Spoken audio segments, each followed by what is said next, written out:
Interesting thing that I learned, and that is a lot of people on TV didn't expect a war like this to happen in, let's say, certain neighborhoods. This is not a developing third world nation. This is Europe. These are prosperous middle-class people. These are not people trying to get away from areas in North Africa.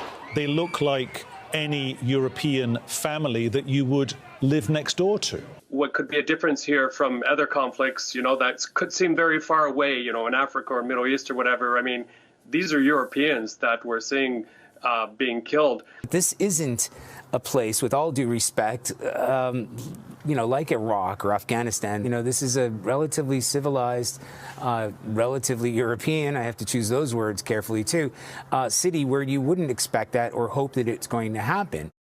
Wow. That was you choosing your words carefully? That was the careful version? So what were you going to say if you weren't choosing your words carefully? I just hope the next time this happens, it happens back in the Middle East where it belongs. Here's the thing, people. Here's the thing. Beyond the racism, right? Like, let's forget the racism. Oh, how I wish we could forget about the racism. You do realize that until very recently, fighting crazy wars was Europe's thing. That was Europe's entire thing. That's all of European history. They even had something called the 100 Years' War. You understand how long that is? That's like a decade. They got a Nobel Prize because they stopped fighting. Imagine that. Now people are going to be like, oh, to see this in Europe, to see this. Like, I'll tell you now, I don't know about you, but I was shocked to see how many reporters around the world, by the way, seem to think that it's more of a tragedy when white people have to flee their countries.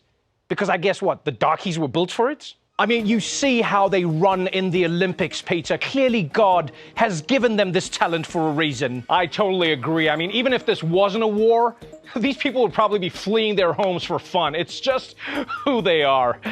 Back to you guys in the studio.